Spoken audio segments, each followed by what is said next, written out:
Assalamualaikum warahmatullahi wabarakatuh. Selamat siang anak-anak. Ya. Di sini perkenalan dulu ya mungkin ya. Nama saya Handi Suryawinata, biasa dipanggil Handi. Saya di sini mau latihan ngajar jadi guru PPL dari teman-teman semua. Mungkin setelah saya kenalan, gantian dari teman-teman satu persatu kenalan dulu, kan ada yang bilang tak kenal maka tak sayang. Monggo dari masnya kenalan satu persatu. Saya Muhammad Afentoji, biasa dipanggil Fian. Fian, selanjutnya Saya Adit Anugrah, biasa dipanggil Sebastian. Sebastian. Saya Hermawan, biasa dipanggil ya sebut saja Mawar. Sebut saja Mawar, oke. Masnya? Saya Rahman. Itu bisa dipanggil Tuhan. Terserah aja. Masnya maju mungkin mas, yang depan diisi dulu kursinya. Saya Ivan Amirah, biasa dipanggil Ivan. Ivan, oke. Terima kasih buat kenanya. Oke, langsung ke materinya aja mungkin. Untuk pertemuan pertama ini saya mau menyampaikan mengenai dasar-dasar instalasi listrik.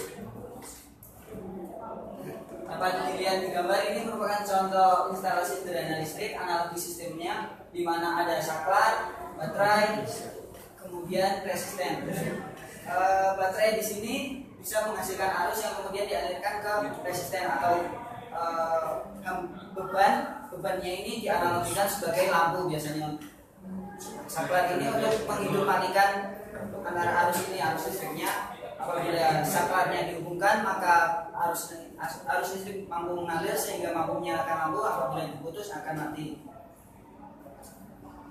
Selanjutnya untuk bentuk energi listrik itu sendiri ada dua macam, yaitu arus bolak-balik atau arus AC, kemudian ada arus DC atau arus searah. Untuk arus AC sendiri biasanya diproduksi oleh generator yang berfungsi sebagai alternator, kemudian untuk arus DC sendiri diproduksi oleh generator untuk mendapatkan arus yang besar, kemudian kapasitasnya besar untuk menjalankan motor elevator. Kemudian kita masuk ke pokok pembahasan yang pertama, yaitu mengenai ampere. Ampere itu sendiri merupakan standar satuan SI di mana satuan arus listrik 1 ampere melewati dua konduktor paralel yang terpisah sejauh 1 meter dalam ruang hampa udara. 1 ampere adalah 6,28 elektron. Kemudian ada voltase.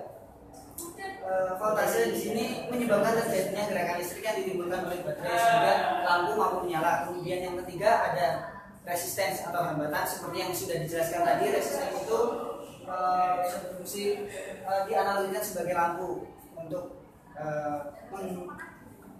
sebagai fungsi penerangan dalam sebuah instalasi penerangan listrik. Kemudian selanjutnya dari 3 hubungan satuan listrik tadi dapat disimpulkan dalam hukum Ohm yang bentuknya dapat dilihat di layar, yaitu I sama dengan V per R, di mana I sebagai arus, V sebagai voltase, kemudian R sebagai hambatan, di mana I berbanding lurus dengan voltase dan berbanding terbalik dengan resistor.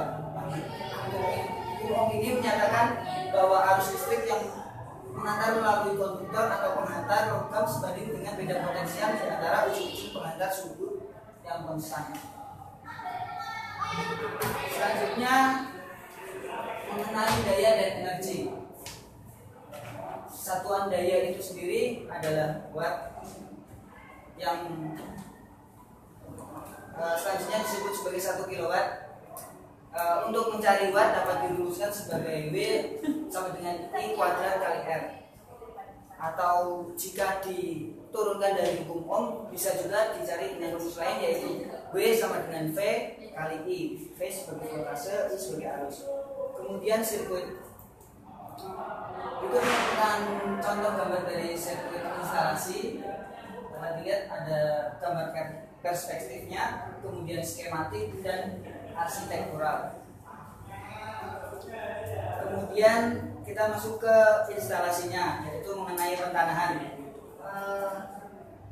Gambar pentanahan ini ditujukan efek bahaya yang terjadi jika kelebihan tegangan. Jadi dalam instalasi pemasangannya harus benar-benar akurat agar tidak terjadi korsleting dan lain sebagainya. Kemudian berikut merupakan contoh instalasi mengenai instalasi pada gedung. Untuk pada gedung sendiri biasanya kan instalasinya membutuhkan banyak daya, banyak sumber-sumber energi listrik. Maka generatornya pun harus besar. Kemudian biasanya berkisar 24 kV yang dialirkan ke trafo step up, kemudian dialirkan ke sub gantung induk tergantung kebutuhan yang dibutuhkan oleh masing-masing gedung tersebut. Kemudian berikut merupakan skematik supply listrik ke perumahan lewat bawah kanan. Dapat dilihat gambarnya melalui di layar. Kemudian komponen sistem listrik dalam gedung. Untuk komponen sistem listrik itu biasanya ada 3 macam. Untuk yang pertama yaitu mengenai piranti penerima sebagai masukan listriknya, kemudian ada distribusinya untuk menghubungkan sumber listrik satu ke sumber listrik yang selanjutnya, kemudian ada ban sebagai untuk penerangan.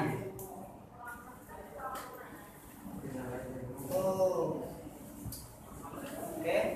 Untuk jenis beban listrik dalam gedung dapat dikelompokkan menjadi 4, yaitu penerangan atau lampunya sebagai sumber utama dari instalasi listrik, kemudian motor listrik, stop kontak, dan kemudian peralatan listrik khusus meliputi X-ray atau peralatan laboratorium dan sebagainya.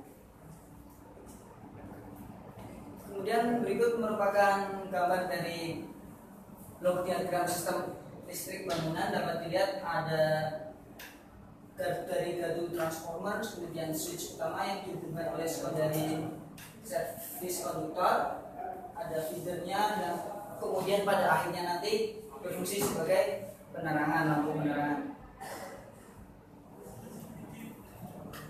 Pokok bahasan selanjutnya yaitu mengenai transformer. Ada yang tahu transformer itu apa? Nah, bukan itu, tapi yang dimaksud transformer pada materi di sini. Transformer di sini yaitu alat yang berfungsi untuk mengubah transfor atau arus AC bertegangan tertentu ke tegangan lainnya. Tegangan yang masuk ke trafo disebut tegangan primer, dan tegangan yang keluar disebut tegangan sekunder. Untuk lokasinya harus ditempatkan dengan mudah agar mudah diperiksa, karena transformer ini sering berisiko untuk mengalami kerusakan. Kemudian saklar. Saklar sendiri jenisnya itu ada 2. Yang pertama MDS atau Line Disconnect Switch, yang kemudian DS Disconnect Switch.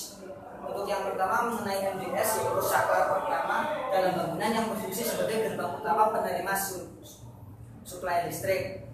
Sedangkan untuk DS fungsinya serupa dengan MDS, berfungsi untuk pemutus dan penghubung arus. Hanya saja arus yang diputus bukanlah arus primer, karena itu disebut sebagai secondary switch.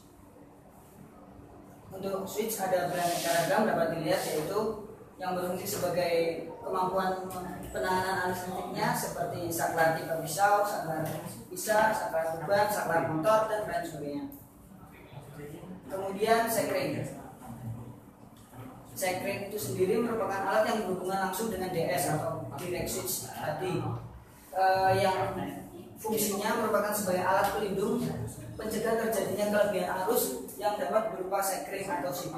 Keduanya didesain untuk secara otomatis memutus arus pada saat arus mencapai nilai yang telah ditentukan sebelumnya.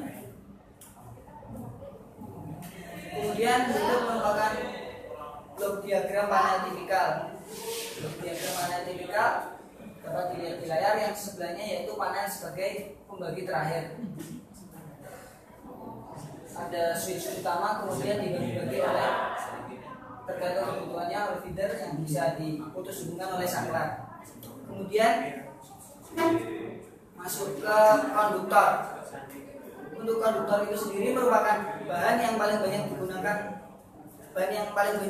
digunakan sebagai konduktor, yaitu tembaga atau CU, karena mempunyai sifat konduktivitas yang sangat tinggi dibandingkan bahan-bahan yang lainnya.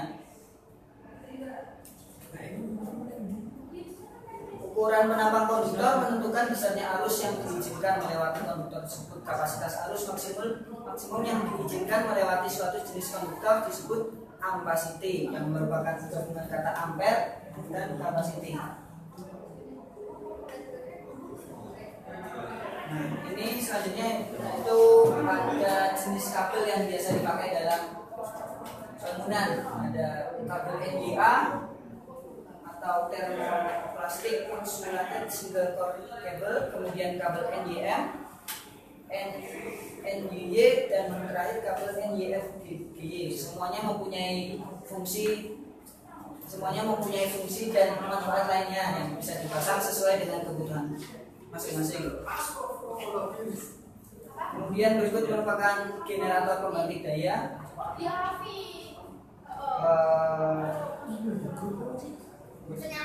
Nah, yang terakhir ini merupakan rangkaian dengan banyak ATS atau pembebanan fleksibel. Oke, demikian yang dapat saya sampaikan pada pertemuan kali ini. Terima kasih atas perhatiannya. Sampai jumpa pada kesempatan selanjutnya. Assalamualaikum warahmatullahi wabarakatuh.